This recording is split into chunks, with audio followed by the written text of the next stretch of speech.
Good morning, dear students. I am Anita, your English teacher. I welcome all of you to yet another online learning session on this 26th day of May 2020. Dear students, before we begin with today's lesson, let me tell you something with which all of you would relate quite easily. Dear students, that is the interrelation between experiences and the memories. See, as we move ahead on the staircase of our lives, we come across various new challenges, new experiences. Some are labeled good by us, the others bad, leading to newer and finer insights. And these experiences, believe me, they always remain intact within us for the lifetime in the form of memories. Just like when you cherish your childhood memories, a big smile comes on your faces, remembering either your innocence or your naughtiness on the other hand. Or even if you haven't yet undergone such a thing, then you must have seen your parents or your grandparents for that matter remembering a part of their own lives and rejoicing, or your childhood because they love you a lot and narrating you the eventful events quite vividly. Dear students, today we are going to come across the memories of the poet intact in the poem Rain on the Roof, which is the third poem of your main textbook Beehive, written by Coates Kinney, whom you can see in the picture on the screen. So, let me give you a brief about Coates Kinney. He was an American lawyer, politician, journalist, and of course, a very good poet. And Rain on the Roof, the poem we are going to discuss today, was the most popular poem written by him. So, the title suggests what we are going to discuss today. We'll be talking about the rain falling on the roof, and you need to pay attention is the roof. The roof here, as given in the picture, is not the roof like the roofs in our houses, but it is the sloping one. So, just remember it. Oh, how beautiful it is looking when the water is splashed, the rainwater being splashed. Dear students, let me also tell you the central idea or the theme of the poem. The poem tells us what the poet is thinking about when he hears the sound of the rain falling on the roof. The poem praises the healing power of nature's rain, especially when heard from a cozy bed in a lovely cottage. The poet says that it is pleasant to live and sleep comfortably in a cottage on a rainy night when the tinkle of the rain brings dreamy fancies and he recollects fond memories of the past, of his mother. So let us begin with the poem now. I'll be reading it aloud for you first. When the humid shadows hover over all the starry spheres, and the melancholy darkness gently weeps in rainy tears, what a bliss to press the pillow of a cottage chamber bed and lie listening to the patter of the soft rain overhead. Every tinkle on the shingles has an echo in the heart, and 1,000 dreamy fancies into busy beings start, and 1,000 recollections weave their ear threads into woof as I listen to the patter of the rain upon the roof. Now in memory comes my mother, as she used in years agone to regard the darling dreamers ere she left them till the dawn. Oh, I feel her fond look on me as I list to this refrain, which is played upon the shingles by the patter of the rain. So, dear students, let us see the meaning of these stanzas in detail. So you've just seen that it is a 3 stanza long poem, each consisting of 8 lines. Let us begin with the very first stanza. Dear students, humid shadows refers to the clouds, hover means hang, starry spheres refers to the stars in the sky, melancholy means sad, bliss is the feeling of utmost joy, cottage chamber refers to the room in a cottage, patter is the sound of rain falling on the roof. The real sound of the rain falling on the roof. Overhead means above. Sorry. In this stanza, as the dark clouds begin to move in the starry regions of the sky, the poet says there is sadness felt by the sky. And it is seen in the form of raindrops, which are like the tears shed by the sky.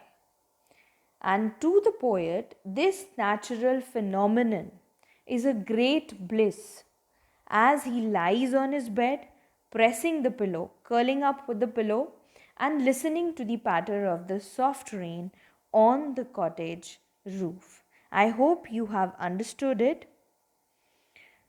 I hope you've understood why humid shadows means the clouds, because shadows and clouds both are dark, and humid is the typical property of the clouds of being moist.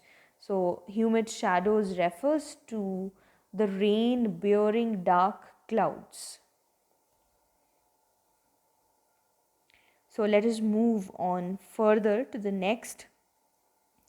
This is the sky overcast with dark clouds, due to the presence of which the starry glimmer disappears from the sky, isn't it? That's any cottage.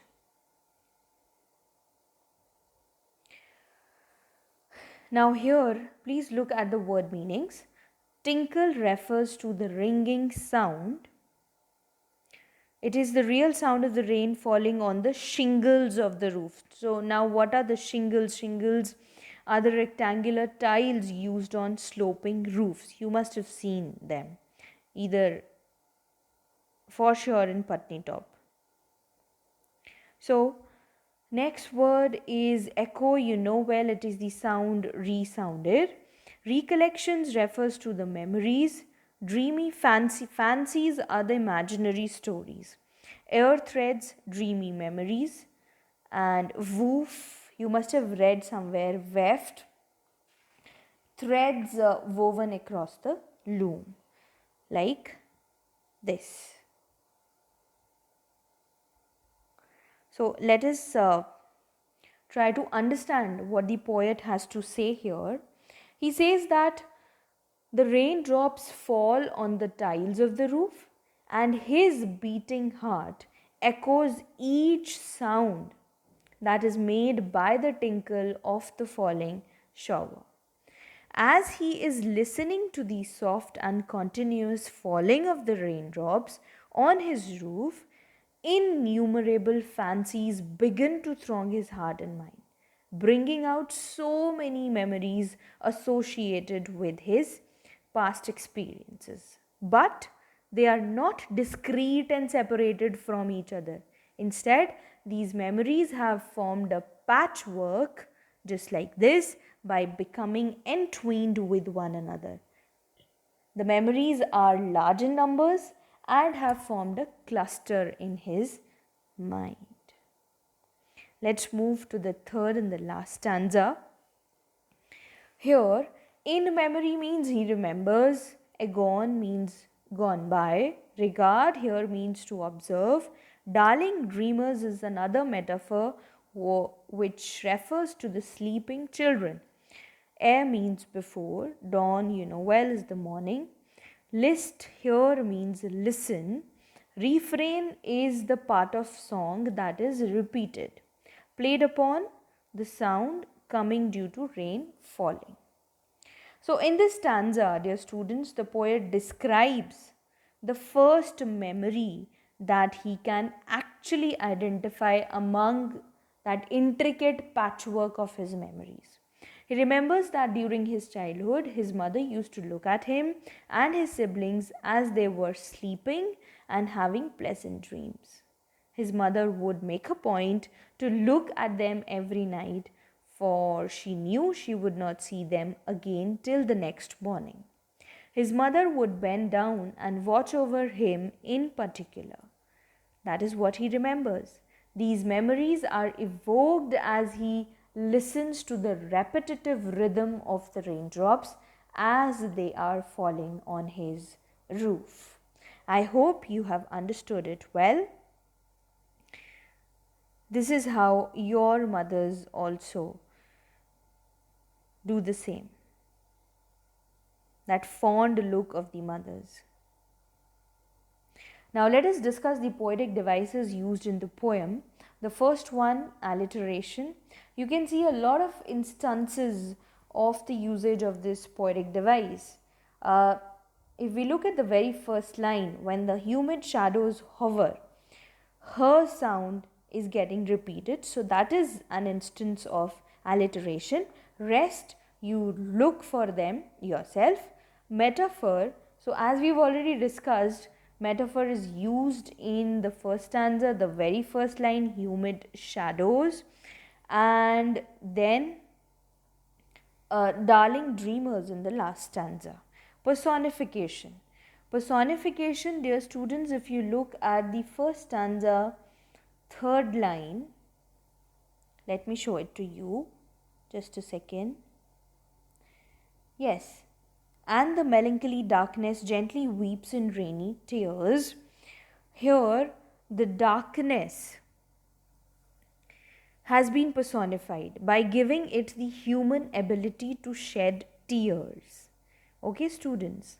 And then it is also used in the second stanza where it is written,